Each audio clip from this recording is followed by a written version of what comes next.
We are live on the SideQuest, your weekly journey into the wonderful, beautiful world of video games, video game culture, and the nerds like us who dabble in it. I am one of those nerds, Dolly Domovsky. Joining me, JJ Holder. Hey, you got the point down too. So Yeah, you I'm not have even to be looking at like, the screen. you're not going Actually, like you're not going like, hey, over here. Wait. wait a minute.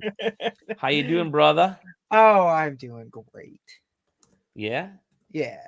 you're in the ye old Christmas spirit. Oh, you know it. All Everything's right. decorated. We got the house decorated, the Love trees it.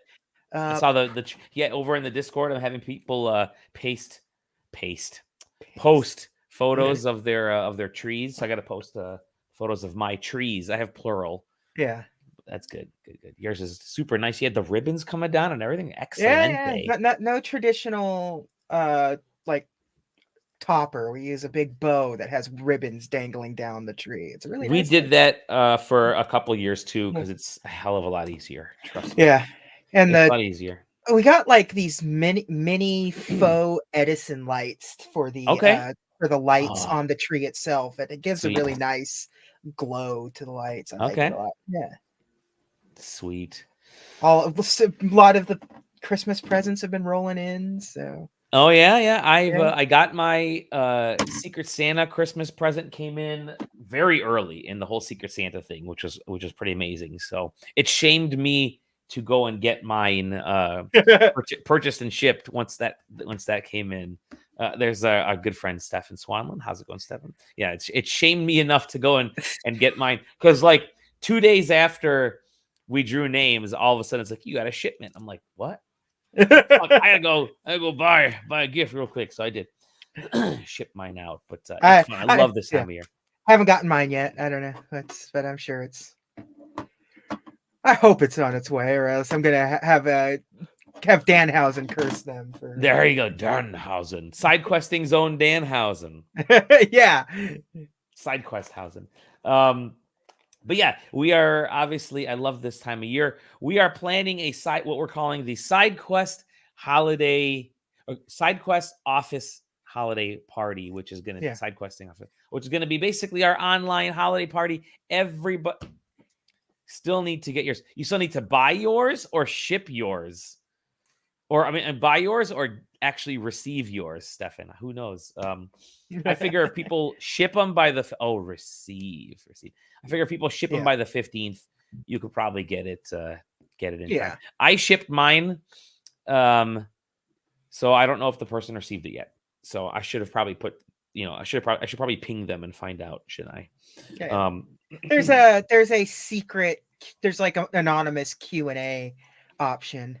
Speaking of the anonymous Q&A, it's the anonymous T&B, the Taylor Bliss. I don't know. I like your background. Look at Taylor's in his house there with the Mance. Yeah. Mance Bliss. Yeah. There you go. How's it going, Taylor? He's doing so good. He's quiet. Yeah, he's gone pantomime. He's gone pantomime. We can't hear you, Taylor. Good job. As usual.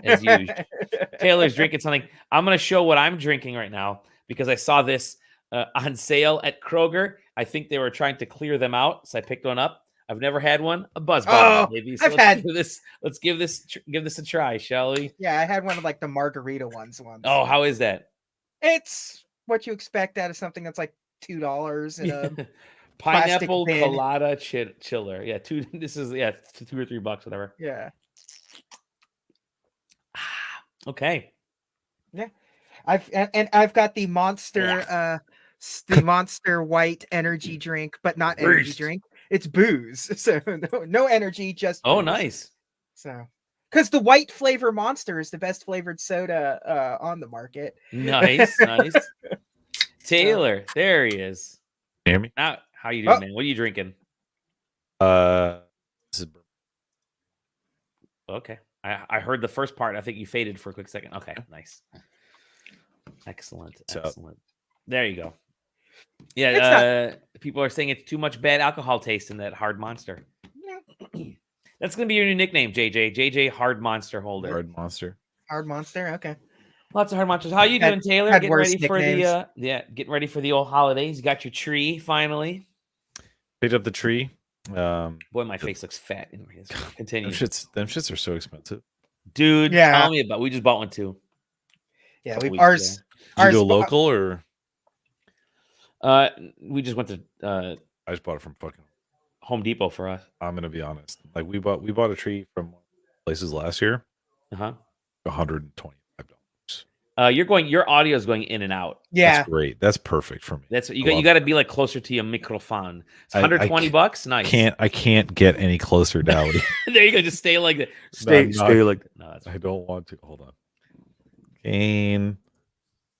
Gate. Does this make it better? yeah. You're Yes. good. All right, we'll just fucking you'll just hear everything for the meantime. That's fine. Yeah, $120. Yeah. last year was like $120-$130. And You got a real tree. let me tell you, I went to Home Depot. It feels pretty much the same to me, from what I can tell. So we got our tree from Fred Meyer, which is the local equivalent to Kroger everywhere else. Excellent. Excellent. we don't have Kroger here. JJ. Yeah, well, neither do we because they're Fred Meyers and they were bought by Kroger. So. Yeah. No, yeah, we bought ours from Home Depot, I think. I don't even know if we have a Kroger brand, like anything within the Kroger brand on the East Coast. Like nothing in that whole. You got what, Aldi's or something over there? Aldi. Everybody's got Aldi. We don't. I don't know if we have it in New Jersey. They are in like the East Coast. But no, because like we're in ShopRite territory. Oh. So that's Wakefern. Yeah, we don't Let's have talk. Let's just talk about Local- supermarket conglomerates for the next. local equivalent. You know what? Let's be general. It's going to be 3 hours, I think. Yeah, just to be 3 safe. hours of us talking. Yeah. Yeah. Let's not do that at all. Let's talk about Vidya Games.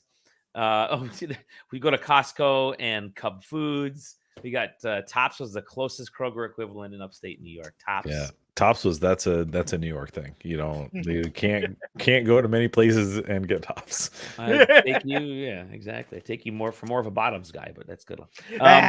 Anyways, boy, are my arms tired. Yeah, last week was the Game Awards. We're gonna get into that. Talk about some of the news there. So much stuff to talk about with the Game Awards, and of course. actually, surprisingly, and then we'll get into the games that we've been playing, and then I'll go to sleep because I'm still slightly jet lagged and drunk and hungover. When did you get back? I got back Friday afternoon, so it wasn't too bad. So I went Wednesday. JJ, you totally should have come, dude. Anybody?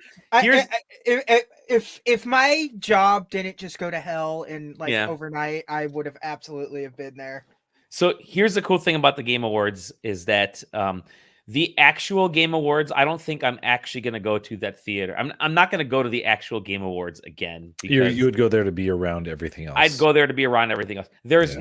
It's the sound editing, the sound mixing was in the room. Fucking horrible. So loud in there. Absolutely loud. It took place at the Peacock Theater, which is part of the whole LA Live downtown kind of central conglomerate where E3 is, where the Peacock Theater is usually where it used to be the Microsoft Theater. And before that, it was like the Nokia Theater. And that's where Nintendo used to host their events when they had their Nintendo Live, the live shows. So, and then just a bunch of restaurants. And this year they had a skating rink because the LA Kings are the only thing happening right now in Los Angeles, except for Shohei Ohtani. So that's where it was, and you can walk there from every freaking Anthony Mackie yelling at me to shut up was horrible. I threw stuff at Anthony Mackie. It was just really loud, and it didn't matter where you sat in the theater. It was just way too loud. But you're better served watching it on a live stream literally across the street. I think several of the restaurants had bars in the area had it, the hotel lobby that everybody was hanging out, the JW Marriott. I love the idea of going to LA and being like, I'm just gonna hang out at the bar and watch the shit across the street. It's so many people did that because I was talking to folks and people still got dressed up. in like they got dressed to the nines. They just fucking hung out at the hotel lobby and then went in and out of the theater. The other aspect of the theater in that show, first of all, I'll talk about the theater, is that they have seat fillers because they want to.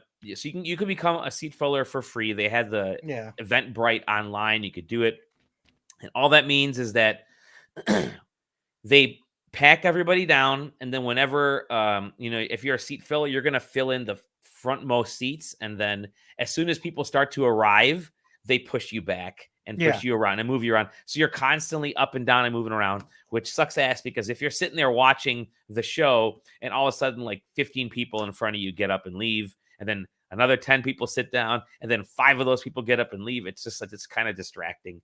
But it's not uncommon, unfortunately.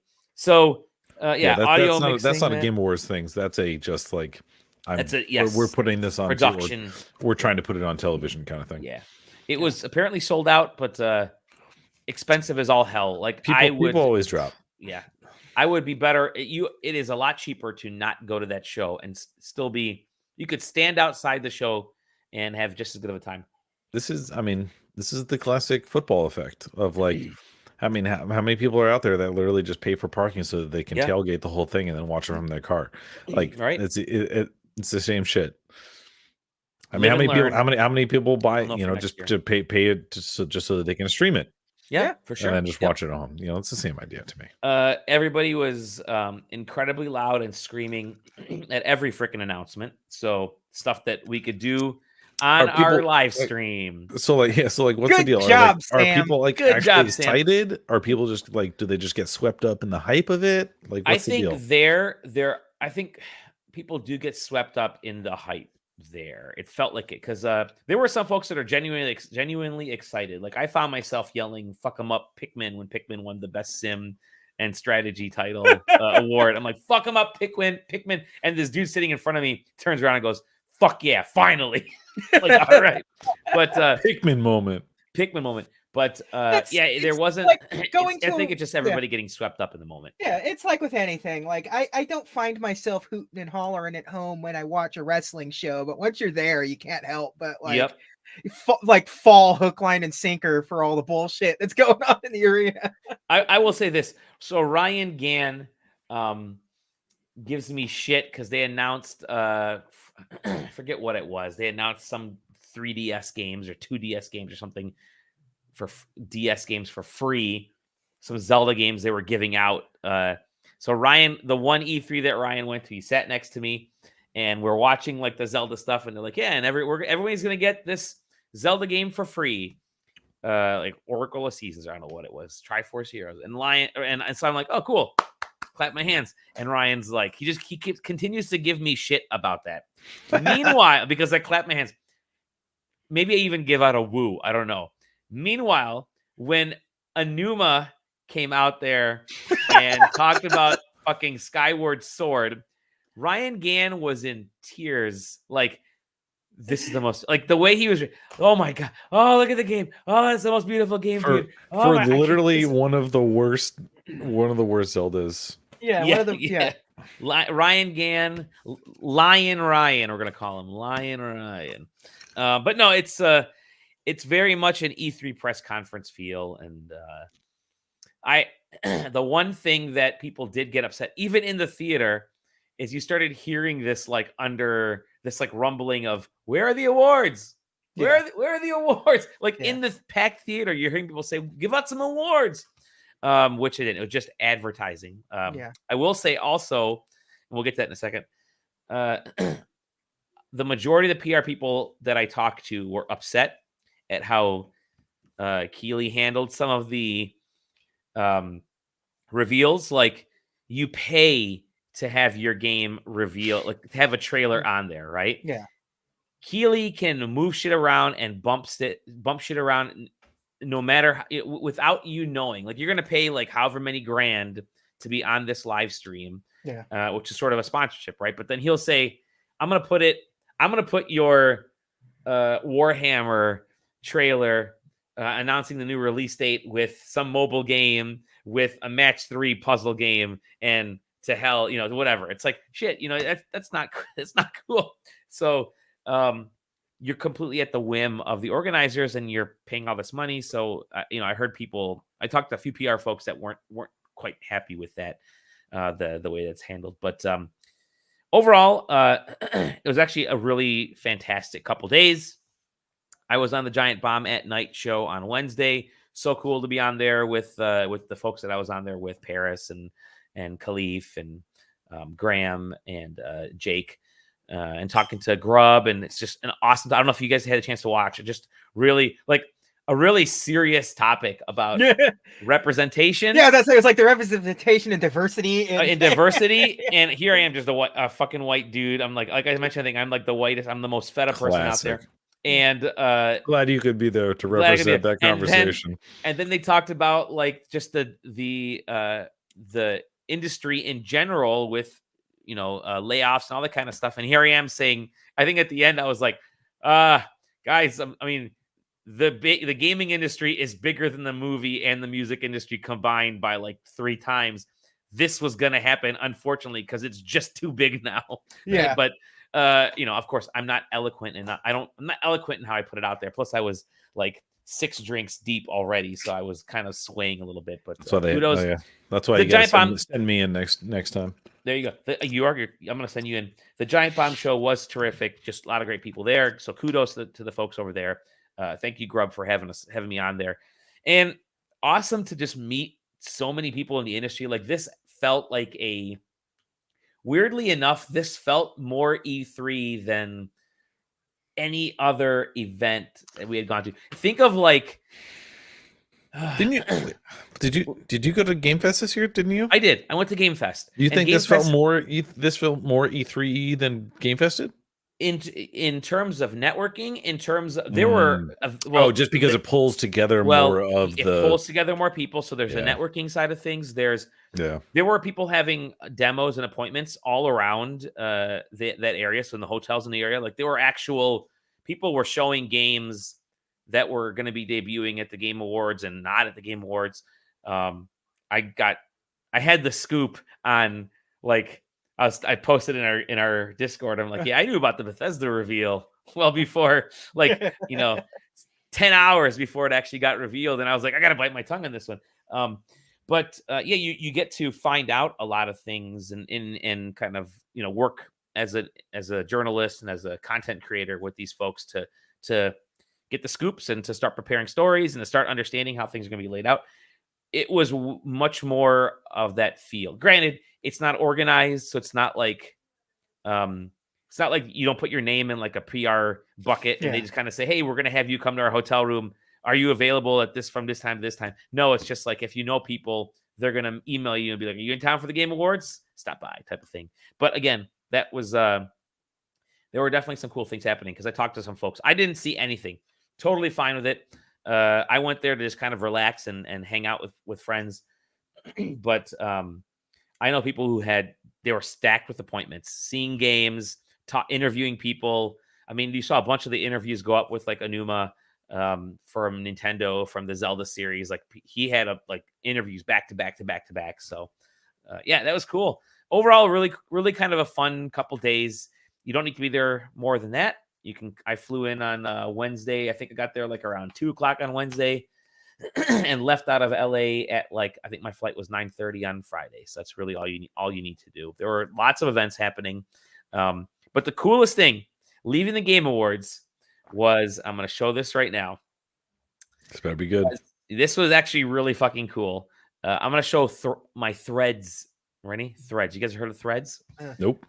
There was so one of the games you guys see, SCRC Wrath 2, had this hologram out in the as soon as you look at, I mean, everybody was watching this thing. So they had smoke up in the air and this hologram was projected up into the smoke, and it was fucking that's cool, man. Yeah. Like JJ said, imagine driving and seeing this thing happening out of nowhere. I mean, it was like a Marvel level hologram out there. Everybody stopped. They had it looping for about a half hour after the show ended.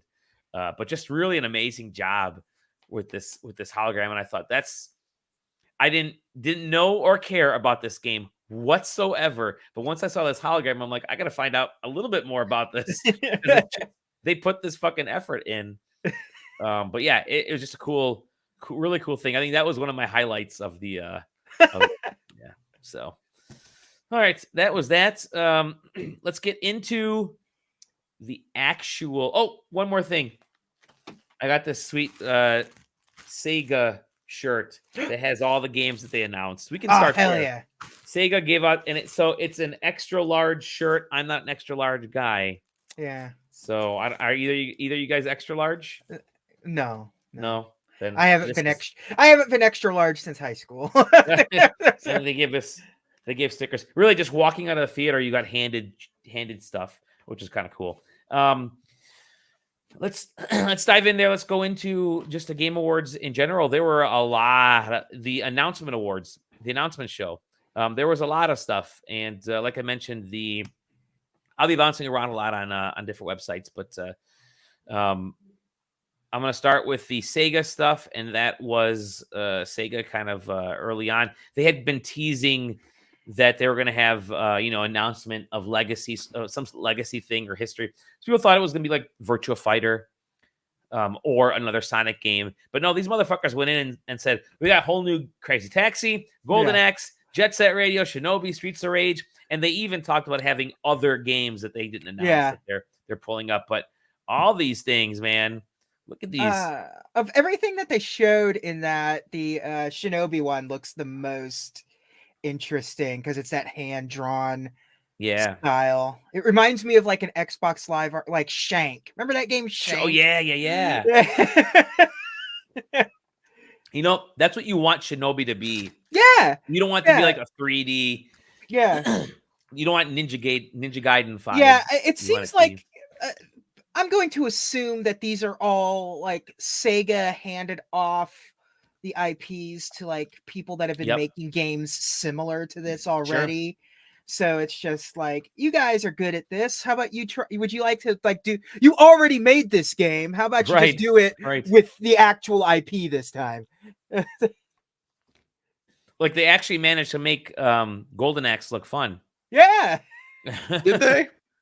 Well, funner than Golden Axe, because Golden Axe is known to not actually be good. Yeah, I know. This Jet Set Radio or whatever they're gonna call it does not look good in this little trailer. Shinobi looked cool. It was looking it was looking a little rough to me. It looks definitely alpha. Yeah, this looks fun. Like, I mean, it looks like a Muso game, right? That I can't tell what this Crazy Taxi's going for because it's looking like it's going for Burnout style, like Burnout Paradise, but I'm expecting it all to be disappointing, to be quite honest. I think the Shinobi this is one of the ones that people lost their shit for. I think the Shinobi one will probably end up okay just because it's simple and straightforward. Yep. But like, I think anything that's going to be in 3D is going to be extremely disappointing. I don't have any faith in that Streets of Rage. Like, Streets of Rage 4 was fantastic. But they had a good team working on that Streets of Rage 4. Like, and this is Streets of Rage like 3D. And these all look like vague remakes. Like, yeah. I mean, it's cool. People loved it. I will say these aren't going to be like multi-million sellers. No, and I'm assuming these are all. I'm assuming these are all going to be like $20, $30 games. Yeah, they're not big IPs. I mean, anymore. Jet Set's in one of those that could. Jet Set could, if any of them can. Jet Set, I mean, Hi-Fi Rush kind of took some of that steam out of Jet Set, and so did what was that? What was the other game that came out? Cyber Bomb. Yeah, it's actually Jet Set. It's not. Yeah. Listen, yes, to all of you guys aren't wrong about those points. The thing is that Jet Set still has cult classic status. Yeah. That in like a lot of those types of things seem to have transitioned into newer generation stuff, whether it's through emulation, whether it's through whatever, where they care about it, they want to play it, and it like I don't know, between all of those, Jet Set Radio is the one thing that's going to be like people for whatever reason become hype about. We'll hype up, etc. It's all going to, I mean, I don't know how much I have faith in Sega's PR sector to properly take advantage of it. Yeah.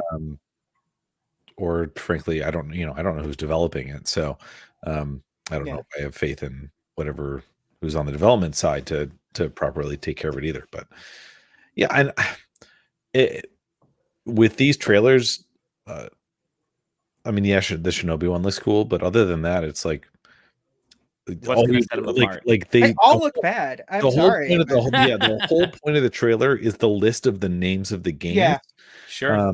And they honestly probably should have just done that and maybe done like key art stills instead of any of the gameplay trailers. The only thing that you should have done, Cyberpunk, that's what it was.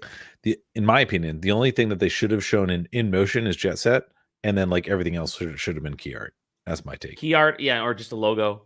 Yeah, sure. Although I can't wait to know what the and more is at the end of the day. You gotta have Virtua Fighter. I mean, it's gonna be Virtua Fighter. Maybe.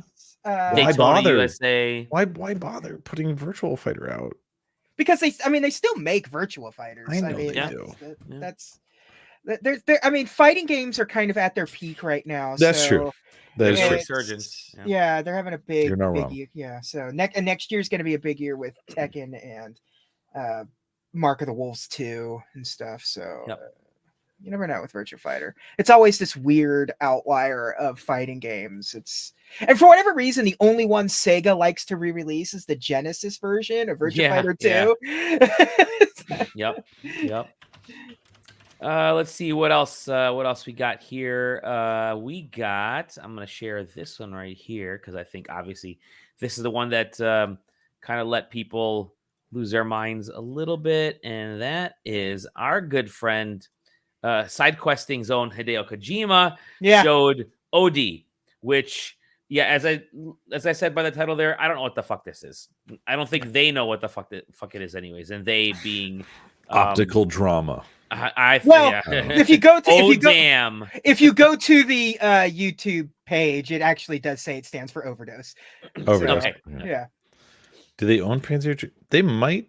Well, there was just a new Panzer not that long ago. They just they remade it, and they remade the original one, and they keep pumping out Panzer. Oh, Panzer Dragoon remake, yeah. But they have here's this. Yeah, but it was sorry, I know that we're talking about OD, but just on the remake real quick, it was developed by Megapixel Studio and published by Forever Entertainment. Yeah. So Sega is in. I don't think Sega owns it anymore. Yeah, I don't think so. So anyway. Way to go for Kojima, just doing a mocap session. Yeah. I was gonna say, you know what these remind me of? These remind me of when they did the first reveal of Unreal Engine 5, and it was just like that dude's mocapped head. Yeah, I mean, it's literally you see the reflections of the lights in their eyes for. Well, that's intentional though. When they first did like Heavy Rain before it had a title or was the game. Yeah, I mean, they went on after the fact and admitted that this was it's not really a video game; it's a hybrid movie game. Well, I mean, which is perfectly. I feel like. He came out to the PT door, so why not? Why not debut a game that's not a game when you walk through the door of a trailer that's not a trailer, right? Playable teaser, Yep. It's not even a trailer for the thing. It's just here's our mood board. Here's really what it was. Here's some unintelligible sentences from two popular character actors, and now here comes Jordan Peele. And who's just wacky as always. But I don't know what this is. It's gonna be an interactive movie, somewhere between an interactive movie and a quote unquote game. I don't know what the cloud aspect's gonna be because that's what the big part of this is, right? That's what but we don't is this even that game still, because they don't it is it no, because, it is they never even drop an Xbox logo in it. No, they do. You see it at the end. At the end you see the Xbox logo. Pay attention, JJ. But no, and then they do mention the it's the I mean, it makes sense. Game. It's a movie. It's streaming, therefore it's a cloud. Kojima really wants to make movies. He's more and more moving towards movies and film, especially since so much of Hollywood loves him. Yeah, as you see every time you post to Instagram and Twitter and all over the place. Right? I mean, I don't know if anyone read his book, but like that Screamers. There you go. Xbox Game Studios. Like the book is mostly about him wanting to make books and movies. I mean, that's. Let me switch here. Sorry, I'm still recovering from jet lag.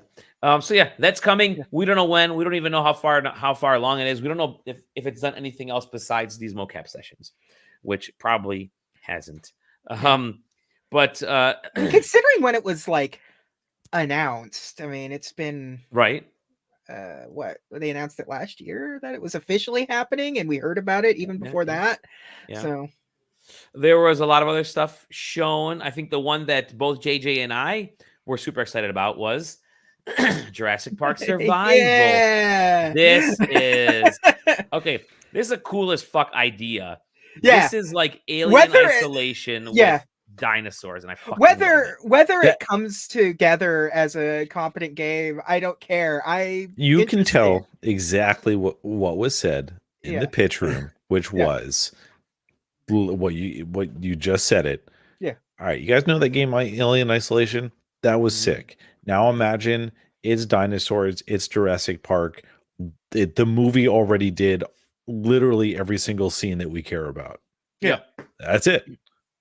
Just shove it in, like literally like this 2 hours later, and then I mean, like for real, she's like just like, I don't know, I guess a park employee that comes in, like looks like it's like you said, JJ, 24 hours after the end of the movie. If you go to the website, they explain that this takes place literally the next day, and she is part of like the InGen site cleanup detail that gets left behind. So it's like, I am okay with them making the famous kitchen scene, because there's a cold storage, right? Because they lock the dinos in the cold storage and all that stuff. But I'm excited for this, man. Like I said, it's. I mean, this is just a cinematic video that costs a shit ton of money to make. Yeah.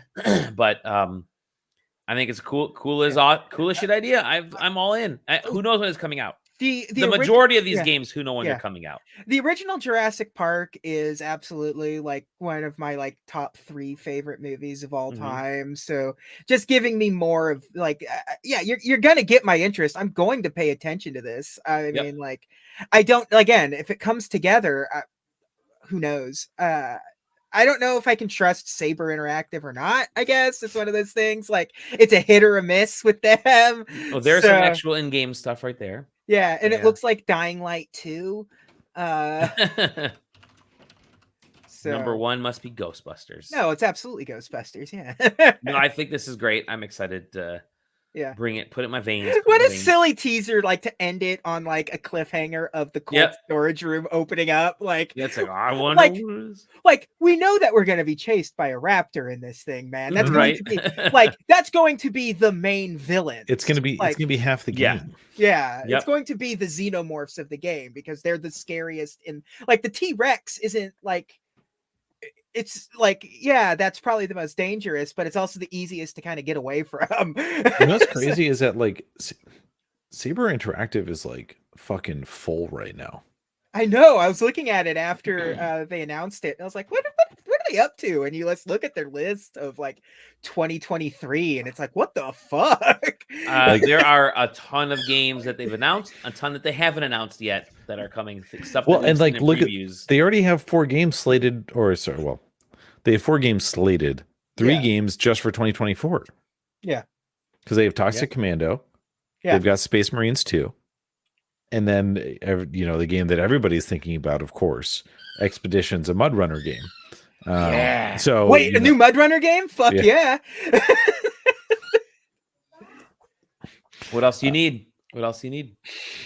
Hey, you guys remember there was a big vampire game earlier this year by Bethesda and Arcane? Oh, here we go.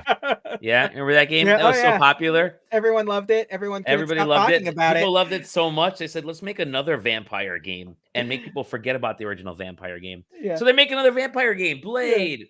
Yeah. What if the Marvel Game-O-Matic universe? Yeah. So Bethesda, Arcane Lyon. Redfall was Arcane Austin. This is Arcane Lyon. Yeah. This is Arcade Lion Ryan. This is the good Arcane. We are good. This is the good Dishonored and Deathloop Arcane. Arcane. Yeah, they're making this game. They're praying that they can PR spin that one. Yeah. This is the good. But they're making a Blade game. This is one of the ones that I had found out earlier in the day. But there's no date, and I'm going to say it with all of these. This is there. You see a lot of cinematic trailers. We don't even see any action or any in-game stuff with this one, which means to me, this one's really fucking far out. This is like 3+ years. I must say, this is at like the most optimistic like holiday 2024. Like, no way. That's what I'm saying. That's why I said 2026. That's why I said absolutely most optimistic. That's being it's like because you're just making the assumption that we don't have. I mean, you can only assume so much. Like, I may know some things. I'm gonna tell you right now. This game, realistically, this game's years off. Yeah.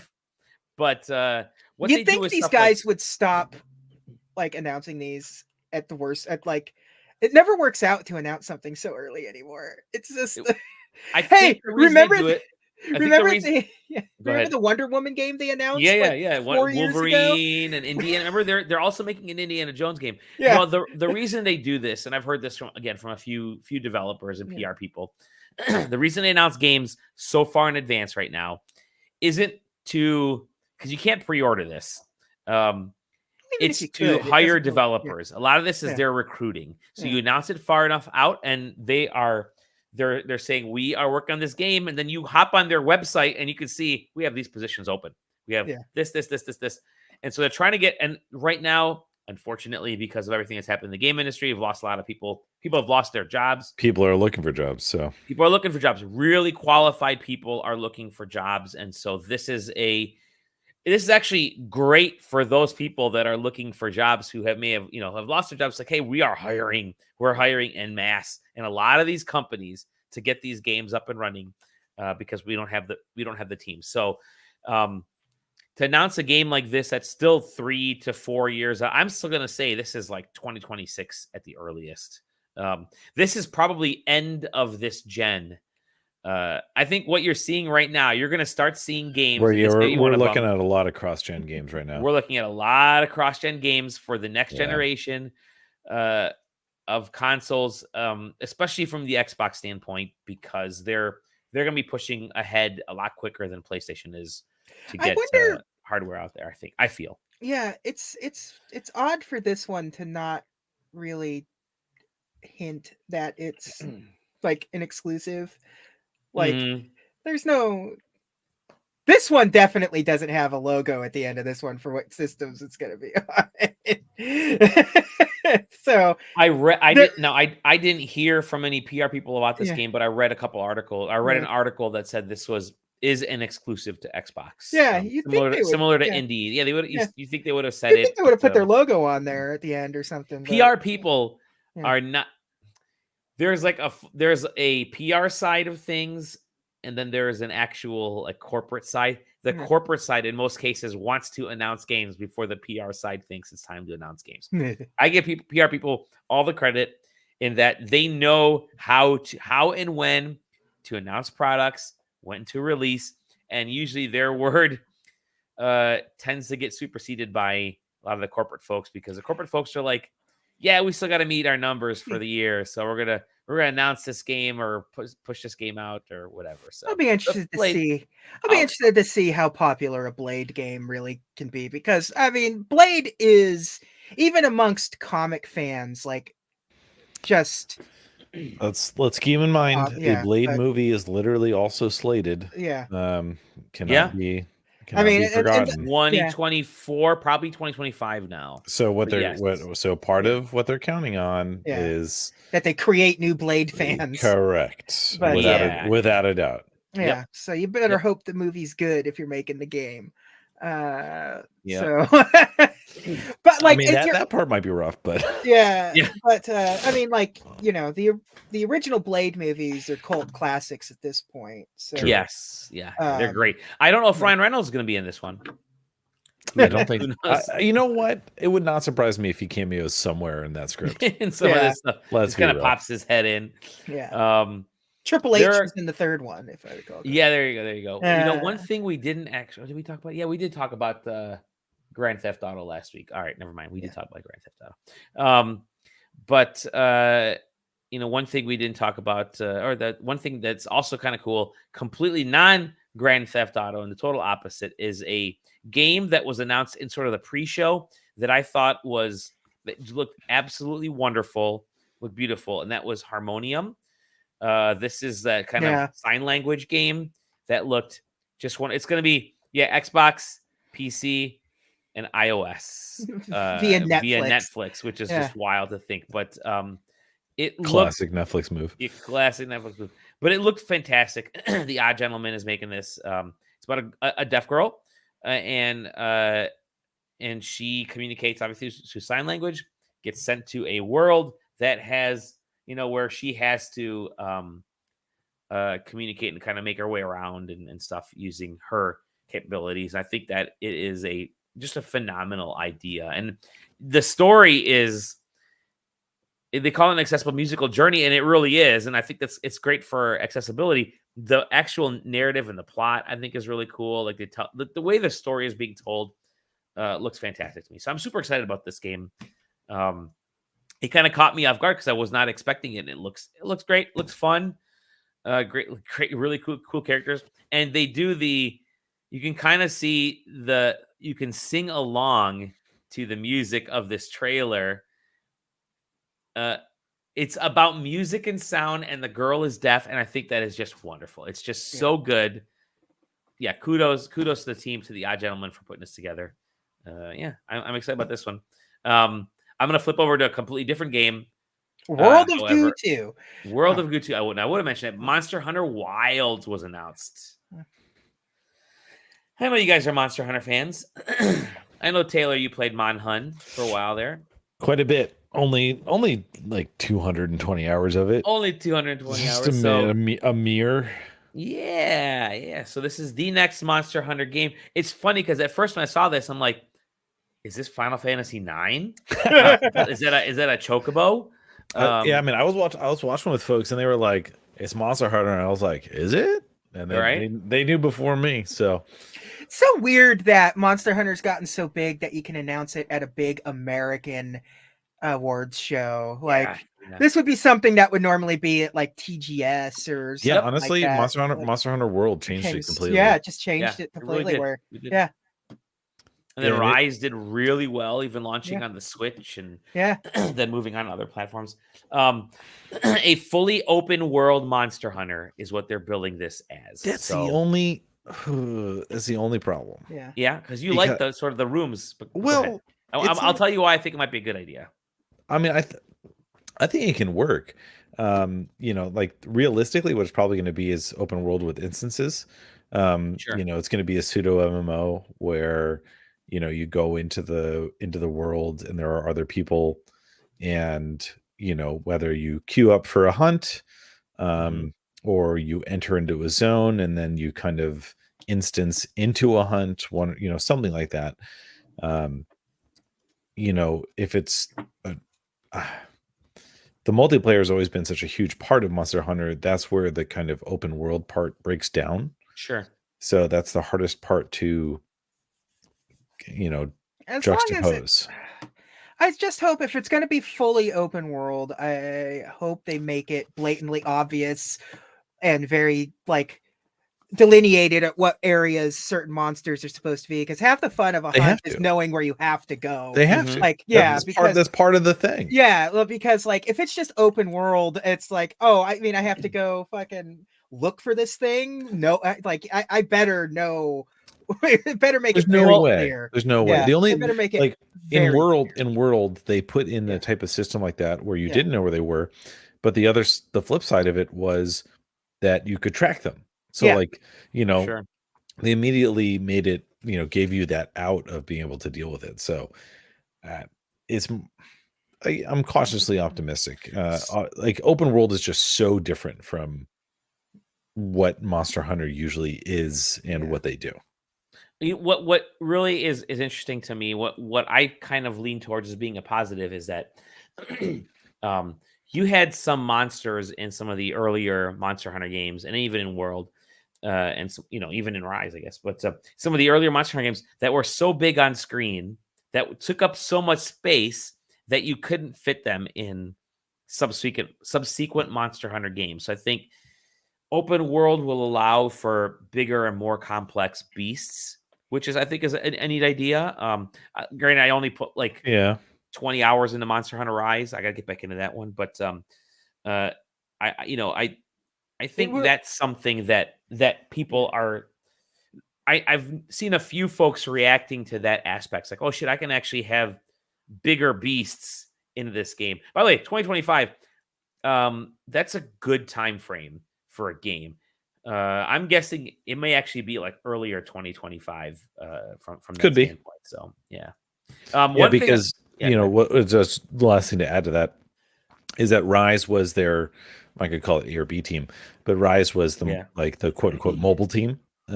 And so Hunter Wilds being, look at that, PS5, Series X, Switch is not listed. There's a reason for that one, I believe. But I think it's probably going to come to streaming on Switch. Either that or because it's coming to Switch 2 and they didn't want that's what it is. They don't have the ability to announce that. That's on Nintendo's calendar. But so this being the bigger consoles, this is the console team or the bigger budget team. Yeah, I guess you could argue the non-mobile team. So not Breath of the Monster Hunter Wilds. No, I agree, and so they've been working on it, separately from Sunbreak. Yep, and that's what lets them put it out in 2025. Yep, because 2024 is 3 weeks away. So yeah. But this is one of those I don't expect it to be on the Switch at all. I mean, honestly. And anyway, you think 2024 is going to be delayed? No, one thing, and I was going to bring that up. One thing you didn't see, it was very rare for anything that was beyond early 2024 was a Switch logo. And I feel like that's because so many are starting to switch over, are moving over to the Switch 2 or whatever that's going to be. These bigger studios especially have that.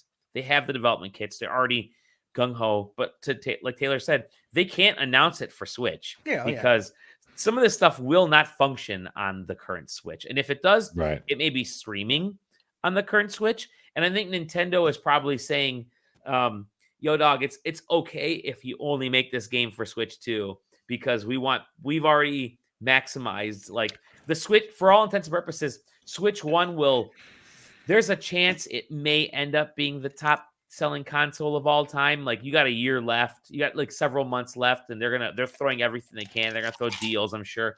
But when these big games start to come out, Monster Hunter, I don't know about Jurassic Park, but there's a lot of the Japanese-based games. I think those are going to be Switch 2 focused, and I think at that point, Nintendo is okay having them just be Switch 2 games because they want to move those. They want to slide those people over to the new Switch. Say, hey, you can buy the games. You can play all your old Switch games and the new ones. And so come on over to our side. Capcom's always been really bad at getting stuff on Nintendo systems anyways, especially their mainline stuff. So it's either you got the... What do you got? You got except Rise. Except for literally the Monster Hunter games. Exactly. Literally Monster Hunter. But Worlds never made it to the Switch. Worlds was the only exception, though, JJ. Because it was being developed at a completely different time than the Switch ones. Not there's no Street Fighters. All the Resident Evils are Street Fighter 4 streaming. Street Fighter 4 is not on the Switch. Ultra Street Fighter 4. Oh, it was on 3DS though. It was on 3DS, and that. I'm just saying, AJ, you're making a very big blanket statement. You're making everything up. It is my obligation to tell you that you're wrong. But I'm not wrong, so you're wrong. No, I mean, look at all the things I said though. You said Monster Hunter. Look at all the things. Monster Hunter Rise. I said a lot of things, JJ. You said Monster Hunter Rise. I didn't say Rise. That was Dally said that, and you thought that it was me. So you said nothing, is what you're saying. No, I said. Did you Generations Ultimate? That 3? was They did the 3DS one, and I think they ported it to the Switch. JJ. Yeah. JJ. They did do that. I mean, like, but Monster Hunter literally existed as a Nintendo only thing. I'm just saying. Until Worlds. I'm saying that the Capcom has a problem getting their mainline stuff. Okay, sorry. Exoprimal is not on Switch. Yeah, and we understand. Like they only got Resident Evil on there because Nintendo Streaming. let them do the streaming shit. Like, Yeah. they don't put like this. All you get is classic Street Fighters and old arcade games, and like unique stuff for them. So I'll be interested to see. I get it, JJ. That makes sense. Yeah. We'll let it pass this time. But I do think that this Monster Hunter game will make it to the Switch too, because I think that if it doesn't do native, it'll do streaming at least. Yeah. Monster Hunter. There's a lot of online with Monster Hunter. There's a lot of online required with Monster Hunter playing with friends. That's going to be a tough one to do. Streaming. The reason why, you're already streaming. It's already online. True, but Nintendo and streaming. Come on, Doc. Come on. Even a hardcore Nintendo dork like me knows, bro. I'm trying to think gonna work, dude. I'm trying to think if any of the streaming stuff on the Switch even has like a hardcore multiplayer component, because it's Hitman. Nope. Hitman, Control, Resident Evil games, the Resident Evil games, like RE2, Kingdom Hearts 3. Kingdom Hearts, yeah. Nothing. No. Don't think so. Overwatch 2. Anything else that caught your guys' eye from the Game Awards? Matthew McConaughey. I know there was the Archetypes game, and I'm not gonna lie. I missed a good portion of it because I was at the zoo. So yeah, nice. I am excited about a second season of Twisted Metal. I actually liked that show. True. Anthony Mackie. Did not care about. I am not the only one. I am not the only one. There you go. See, Umbrella Chronicles. That was exclusive to Nintendo Wii. That's right, JJ. And Dark Side Chronicles were fantastic. JJ. Those were also on the PlayStation 3. JJ, admit your lies. Well, they started on the Wii first. So. Yeah. Well, not the second one. Admit your lies. Remember, there was a Dead Space game on Wii, and that's not even Capcom.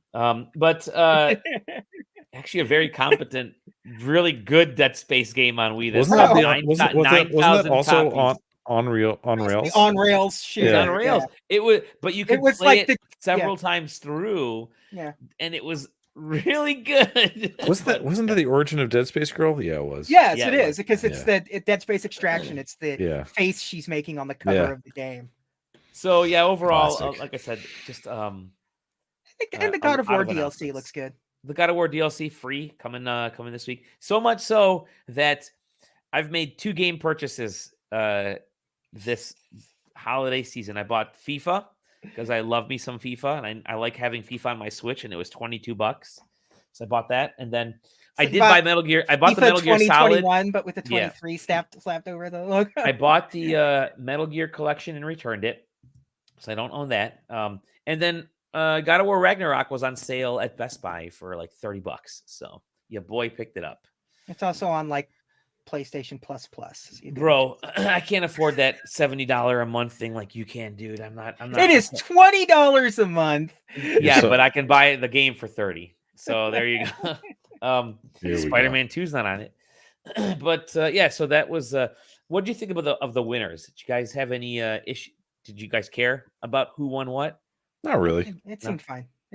Well, whatever. It's like what's funny is that the only thing that I'll mention is that the group of folks that I was watching it with, because I got back your daughter and your wife. Your daughter was it's just like, who the fuck creator of the is year. This? Who's phased? Right. So I got back late, so Sam had already thrown in the towel. Sorry, Sam. But so I hopped in with some friends. They were watching on Discord, and I came in, and then Alan Wake wins an award, and they're like, "What the fuck is Alan Wake?" Oh, they had no idea what Alan Wake was. Alan Wake 2 was. They had never played Alan Wake 1. Didn't know about it. They didn't know that Alan Wake 2 was out, and I was like, "Listen, I know that I'm like a little tuned in on the video game section, but you guys are like way the other direction." Yeah, these are people that play games like every day. They just they usually they're the group of folks that I'm with are they play Warzone or Tarkov or Apex. So that's their major stuff. But I was like, that's like kind of a big release. Like Right, a lot of people know about that one. Yeah. Yeah, and then Alan Wake won like 2 more awards, and the cutoff. I mean, well, we can pivot to this because I mean that my point is made, but the cutting off stuff, this got memed on a lot, especially where it was like, oh, talk, Anthony Mackie, talk however long you want, thanking your people, get off the stage. The thing is that everything is regimented for time slot. Mm-hmm. Award thank yous has X amount of time. So you can argue that they should have been granted more time. The only thing that I take issue with is that, like, let everybody talk as long as they want. No, it's just that they had more time. They had more time allotted to them. They didn't go over their time. They just had more of it. I do feel Anthony Mackie went over his time. You think so? We'll see. I think so. So that the one thing people need to know is the venues have like you're saying, Taylor, the venue is rented out for a specific amount of time, right? Right. You can only be there legally. You can only be there till a certain time, and then you got to kick everybody out. So from what I had heard from folks who were talking to Keeley earlier in the week, is that the show was actually over the time slot, the amount of time that they had. I'm not surprised. And so they were actually cutting like 5 to 10 seconds off, like shaving seconds off of speeches and readjusting those trailers. So they're like, I know we were gonna do a big, we got a world premiere. No, they're like, let's throw it in the speed run of trailers and throw a big release in there. So that's definitely something that happens because it is the venue has kind of it certainly feels like it was less well planned out than previous ones, because like you shouldn't be that much over if everything's right. So something went wrong somewhere. I agree. Whether they lost the main one of the main people organizing time slots or something just went awry. But it was like, and I don't know, I think it's going to continue to happen. It's just like, that's how they make the money. I mean, like literally, the games that Mackie is in, the games that Simu Lee are in, they're not there. The projects that Xbox 360 mod controller is in. that one a little bit less so. But like the reason why they have the ability to speak so long is because the projects that they are in and they're representing paid money. They paid the big money for that. The big money for the spots. So, on top of them paying actual actors to be there to do these presentations, they also paid for the time slot within the Game Awards for them to be able to speak. So it's like I guarantee you, Matthew McConaughey, the minute he walked off that stage, he like took a Uber to the plane and it was like peace out. He actually probably has a house in LA, but Timothée Chalamet probably stuck around because that dude is a gamer. So that would actually be sick. Imagine like Chalamet just fucking hangs. Well, because that was the joke that Dally made earlier. He used to mod Xbox 360 controllers. That's what he used to do online. That was his that was his his claim to fame before. He had like 3 videos that had like 15 views each, almost as many as SideQuesting. We're on our way, gentlemen. We're on our way. Actually. More. But the company's paid for those time slots. Anyway, the only point the main point that I was trying to make is that I don't think that's going to get better. I think it's going to get worse. Yep. So long as it remains what it is, it's going to get worse if it gets. Maybe it would get worse if it gets televised. It actually might get better if it gets televised because then they have ad revenue from televisions coming in. So there's not as much ad revenue. Yeah. So the way that it functions I'm not like giving Jeff credit for this kind of stuff. Good. I'm just explaining.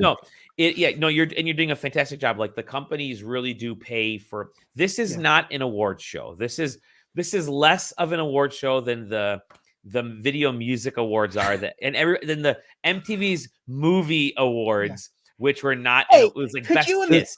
Could you imagine if the Academy all Awards, weren't on like basic cable, like Yeah. what that would look like? It would be Right. the same thing as this. It would just be Yep. nothing but movie trailers Right. and actors Yep. talking bullshit. So what you're saying is that we need to get the Video Game Awards onto Channel 9, which is in my or the local CW affiliate.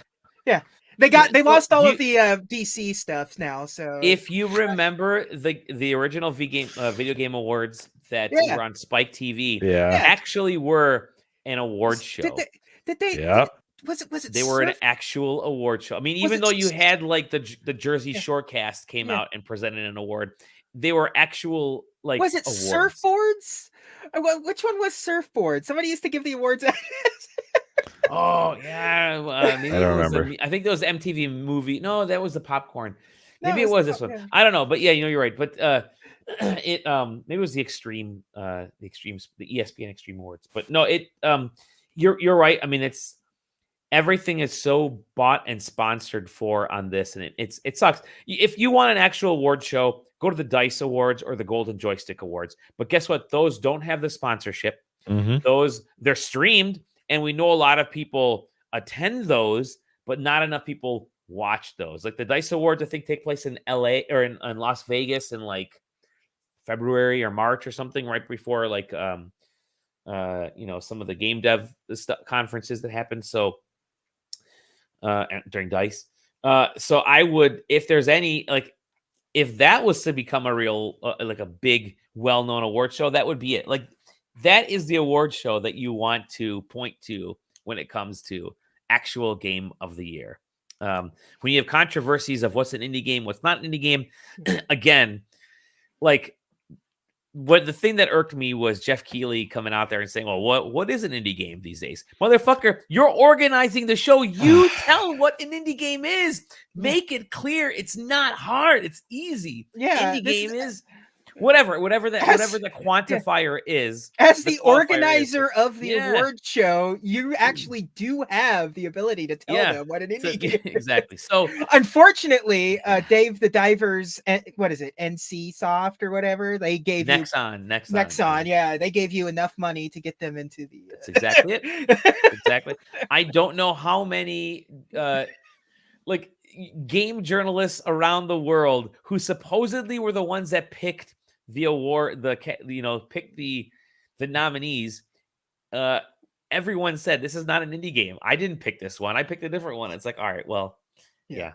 Not that it's shady business. It's just Keighley needs to make shit clear. I just want to. I'm looking at the 2012 Spike Video Game Awards. Just like forget that. Yeah. I just rewatched VGX. Oh yeah, that was which was the one that was in the trailer in the hangar with the Joel McHale one. The Joel McHale one, yeah. where he went so off script. I just listened to the Kit and Krista podcast is great because they talk about like their time at Nintendo, and they talked about this and how Jeff Keighley was really pissed that Amazon France leaked Funky Kong or Cranky Kong as one of the playable characters in Tropical Freeze. So he was so pissed off at a whole other company leaking something that he basically went after Reggie with a fever during that broadcast. Like, so you got anything else to tell us? Got anything else you want to tell us? And Reggie's like, no, I don't. I don't have anything else to tell you. And then Joel McHale like keeps throwing like just horrible commentary to the point where Nintendo was like, why are we in this today? This is like against our everything against our I remember co-streaming that one. That was not fun. So that was the Game Awards. It's worth just going there. It's worth drinking and streaming. Kudos to Sam for giving it the old college try. Hey, we've been talking about the Game Awards for an hour. Let's talk about actual games. That's enough. I'm gonna talk about Jay. You know what I'm saying? Is anybody's game that they're going to talk about this week eligible for a game award? And I did not have much of a chance to play too much shit. I've been plowing through. I think last time you and I talked, I've been plowing through Mario RPG a little bit more, and that is an okay game. It doesn't hold up like other RPGs, but yeah, it's fine. I think Mario RPG is still fun. It's just I'm literally playing it right now to get through it because the writing is like, oh, this is 1990s writing, all right. There's like, yeah, but yeah, that was basically it. I played Suika game a lot on the flight, and that was like hours. You guys saw me last week. I was all excited, man. I was so excited when I was landing fucking watermelons, dude. But JJ, you've been playing a game for review. Yeah, you've been playing something a little crazy, one might say. Yeah, it's pretty crazy, all right. Are you pulling up the trailer? There we go. Super crazy Rhythm Castle on PlayStation 5. Music? We get a code. Yeah.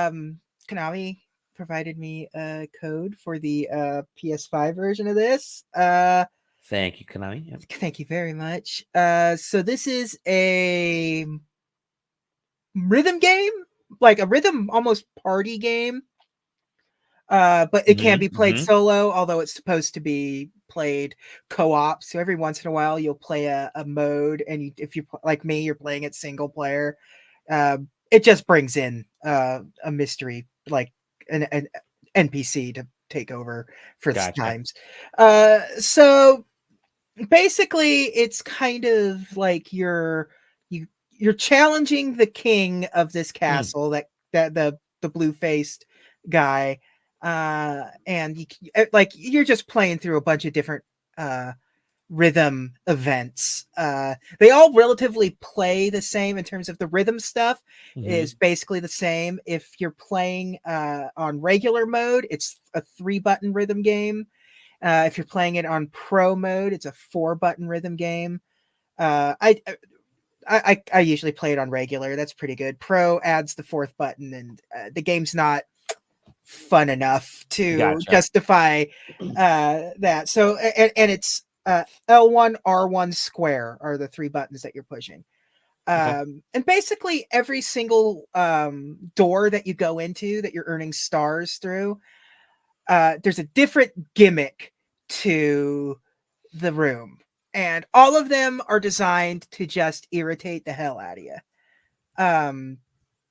Like you're sitting there playing it, and then like you have to stop playing the song for a little bit to collect garbage that's found its way into that the bosses, they're the main villain is like throwing in there, and stuff like that. There's one where the room is turning while you're playing, which is actually surprisingly more difficult than you think, because every once in a while the plate that you're on, it's a top-down view and the plate's spinning. You can't see me doing the hand motions for this on there, and the plate's spinning, so like sometimes it'll come upside down, and my brain is wired in the way where it's like, oh, right equals right, so you push, but you should be pushing left because left has now turned to the right because it's flipped, and it's so that one's actually kind of difficult. That was the fun kind of mess with me. Most of the messing with you on this is just like that. This right here is a boss fight that you see on this video if you're watching against an eggplant. And times you just have to stop playing the music and do whatever the gimmick of the stage is. And I just don't enjoy that. I don't know. It's more irritating. Like if the stuff was a little less intrusive, I mean, I get that's the point, is to be irritating, but I just don't like it. But like you're playing a rhythm game. Yeah, it's kind of weird. I just want to play the songs, and luckily there are options to just sit down and play songs. Like once you play them, you can go back and play them without anything. But like you have to play the irritating part of the game, right, to get those songs. And you can find Konami songs scattered throughout, so you can like randomly play like Konami music on this. And it's like the rhythm game part of it I enjoy, and the aesthetic's fun. The concept I really like, but it's going to be a hit or a miss for a lot of people. I don't really like the chaos of a lot of the stages. Some of them are fun. Some of the gimmicks that they make you do are kind of fun and interesting. I like the ones that don't require you to stop playing the song.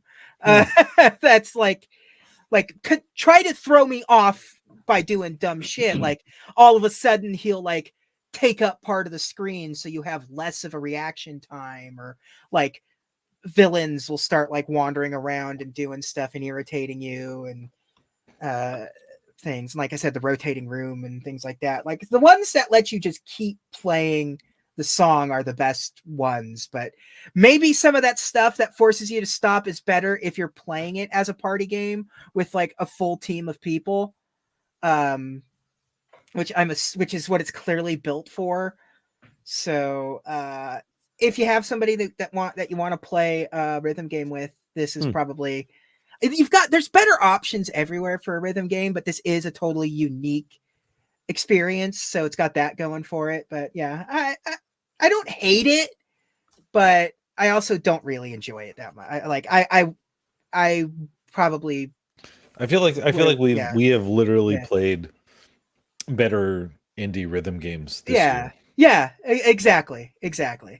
Like if it weren't Konami, I don't know what. Like, see, there was the one where you have to pick up shapes and throw them away a second ago. It's like you're making me stop playing your game to pick up trash. This one right there. Yeah. I hate it. You see, you're just playing the game normal, and then all of a sudden it's just like, here's a bunch of shit. Stop playing the game for a minute. Here, collect coins. It's kind of weird. Yeah. I'm not a big fan of it. I wouldn't really. If you're a rhythm game fan, I don't think this is definitely not for rhythm game people. This is definitely more for a casual crowd that wants to have like a goofy party game. But even at that rate, like there's still better party games. Yeah, it seems like it's almost overcomplicated for a party game. Yeah, it's like get Jackbox Party Pack 10, which has that like music game that's in it. That's pretty good or whatever. Like, so yeah, not a fan of this one. So disappointed. Because I was really looking forward to a Konami rhythm game. Like, I like it when game studios put out their own rhythm games, like Square with the Theatrhythm Theatrhythm.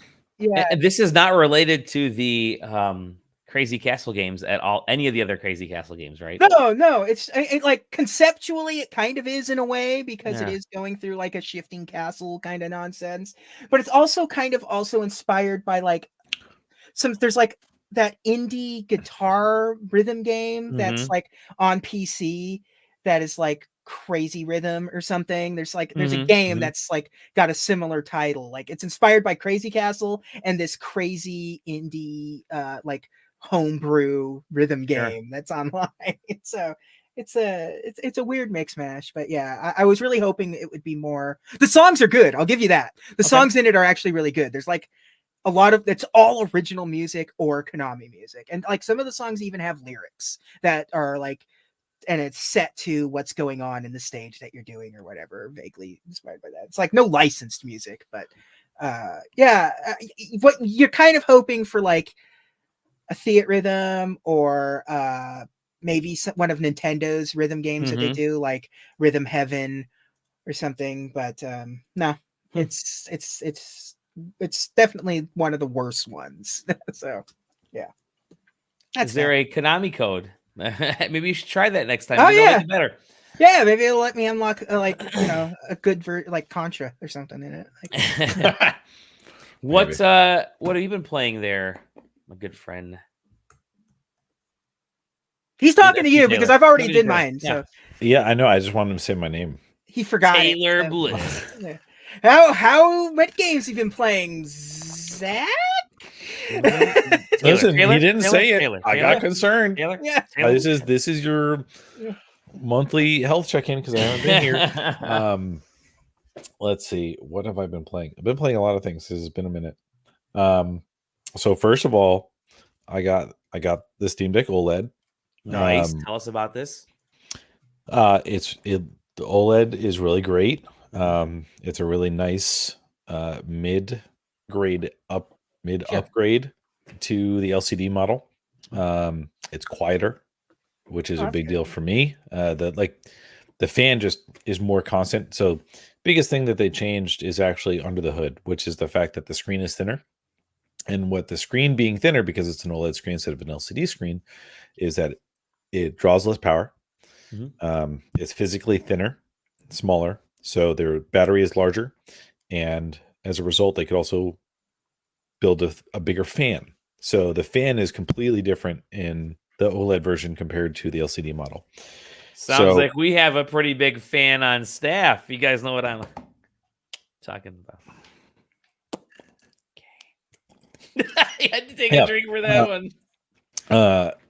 And so it's just a nice. I mean, I play it. It's probably the thing that I spend the most time playing games. So that made it worth it for me to do the refresh.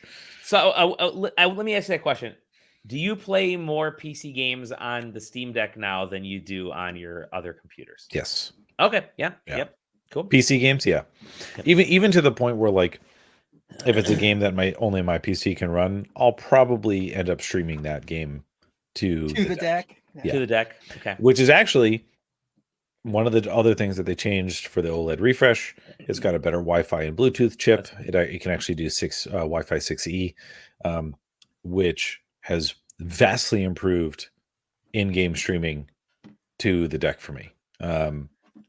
It is, I mean, very, very close to LAN performance quality. And like it does 90. It's almost PlayStation Portal level of quality. It's better than PlayStation Portal level. The OLED screen can do 90 hertz natively, and so I was streaming at 90 FPS. It looked beautiful. The input lag is non-existent. The whole 9 yards. Obviously not over the internet, so take that for what you will. But yeah, I don't know. So it's really nice. So what I've been playing. OLED screen consoles, man. Yeah. This is actually the third. This is the third OLED console. The Vita new. Yep. And then they went backwards to make it cheaper. Yeah, man. Wait, did they do a revision with an LCD? Yeah. They remodeled it, made it with an LCD. When they redesigned the Vita towards the end there, they got rid of the OLED. Their dying throws. It was, and it looked bad. Yeah, I mean, it was a bad LCD too, which did that killed it quick after that. Oh yeah. Anyways, so what have you been playing on it? So, I picked up Final Fantasy because also we had the was it the fall, or are we at the fucking fidget spinner? So during the sale, I picked up Final Fantasy VII Remake. Nice, hell yeah! You'd never played it before? No. Okay. I've actually you and I are playing it at the same time again. I've never played either. Okay. I have played portions of Final Fantasy VII. Cloud is in this one. Cloud. Yeah. Oh wow. Funnily enough, I've played the PC port only. Okay. But I'm pretty sure it was a bootleg version of the PC port, so it crashed at a specific part every single time, so I never beat it. Aerith kept dying on it. Yeah. She lives. And then oddly enough, I just kept hitting Alt F4 and I never finished. And Final Fantasy VII Remake, aside from being a generally good game, I think it's a good action RPG. Looks really good on Steam Deck. It does. Can hit 60 FPS really easily. Nice. Which is really nice. Or if you want, it can look really, really good at how much of the original, all of it, Stefan. It's been too long. It's been 20 years, bro. It's been way 26 years since the original Final Fantasy. I was gonna say way more than 20 years. Yeah, I mean it's almost all of my life, and I've been tuned into. Luke is his father. Yeah, for real. I'm just kidding. Yeah, so you can hit 60 FPS looking pretty good, or you can hit 30 FPS looking really good, whichever, so you can kind of like pick your poison on, do you want 30 FPS or do you want 60 FPS? And I personally pick 60 because it's a fast game. I don't want the frames, and I think that it still looks pretty good. But other than that, Cocoon, I picked that back up. Nice. I couldn't get it to work. You had been playing it before. I remember you talking about it before. I had started it, but I couldn't get it to work. I had Windows installed on my LCD Steam Deck, and Cocoon would not work on it. So I looked into it. Part of the problem here is that Valve has not produced updated drivers for the APU. So they have obviously kept updating drivers for the Linux version that Steam Deck runs natively in the Steam OS. But what they have not done is continued to update the APU driver for the Windows side of things. They released once, when the thing first launched, and they never updated it again. And that causes problems with some games. This is a Unity specific crash. It's not on Unity. Again, this is not on Unity. I looked, like I said, this is my kind of thing. So I looked into it. I found somebody repackaged generic AMD APU drivers, and you can do a custom install. And when you do that, you can get it to run. But then by the time that happened, I was buying the OLED. I'm pretty much like fuck installing Windows at this point. I don't really care. It's like I'll live.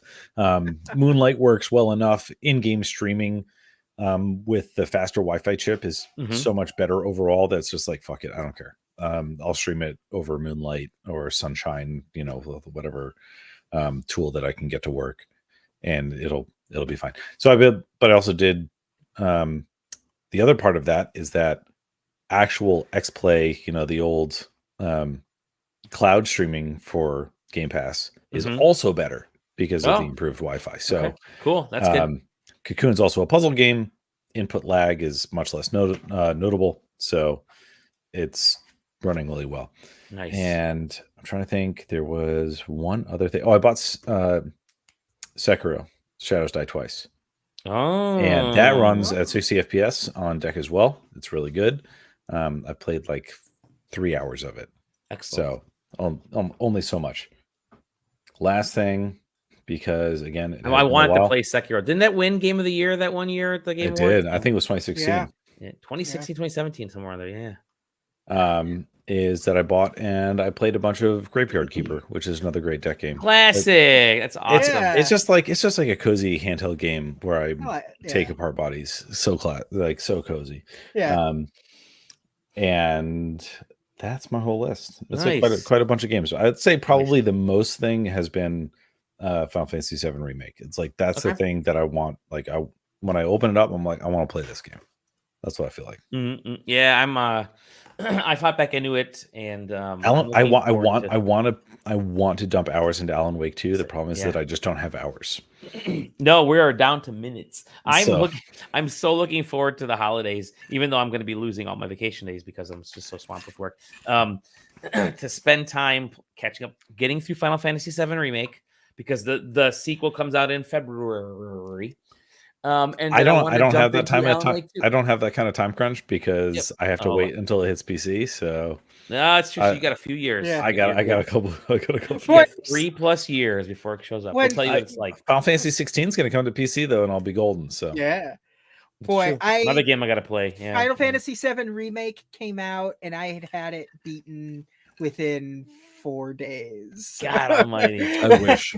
I wish we had that time, man. You make me feel like a young man again, JJ. Yeah. I have. It's funny because companies have been like throwing review codes at us over the last couple weeks. I'm just like, I'm kind of turning some of these down. I don't have the time. I wish. So we just give everything to JJ. Really is what we do. And the worst part is that I got a new job, so I don't compared to last year. So at my old job, I had Christmas to New Year's was off every. Oh, and you're not off this year? No.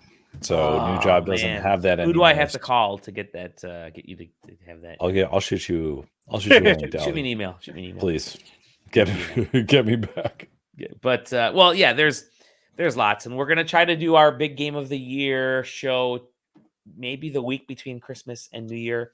I have 100% finalized my list and have started preparing a presentation. Oh my man, that's what I'm gonna have to do. I'm gonna have to put that together because it's tough right now for me. Because I want to play. There are 2 games that I want to play. One, I want to play Alan Wake 2. I want to play that enough, and there's another game that I want to play. I want to get into Dredge. Dredge, I think, was the other game. I'm not going to get into Spider-Man 2 only because I know it's going to be it's almost too big of a game. And also, like, why dump all that time into the game that's just going to be like, yeah, it's pretty good. I don't. It's not game of the year. It's not. It's gonna be good. I said it. It's one of the only games. It is the second platinum trophy I have on my. I don't know what happened. I have never. But that game actually is really easy to platinum. It's it's not asking you to go above and beyond. Which is surprising because I felt like the first one did. Oh, it definitely did. The first one had so much fucking side. Like, I don't know. Are you sure? Did you got a lot of stuff to do. They cut out a lot of the weird fine tune your fighting technique side missions, and none of them require you getting you got to get 3 stars on all of the gold trophies on each one. It's just as long as you beat them, you get the credit for it. So the hardest trophy to get was there's one where you have to go from you have to use the glider wings only and go from one corner of the map to the other using only the wings, the web wings. Geez. And there's a specific course that you can take. But it took me a while. That was the last trophy I got. Can't wait for the speedrunning community to take hold of that one. They're gonna narrow that one down. Don't worry, JJ. I'm sure they'll find a new course. Well, with that, we're going to tidy up and end the show here. We're coming up on an hour and a half, which is very nice for a nice and tiring Sunday night. I will say, did not get bogged down once on this episode. Didn't blank out because, ready? You can't see it. And I better not take it out. I'm actually plugged in. I'm hardwired to the network. So that actually helps. Good for you. I was about to show, I was check it out. And I would have just sent myself off.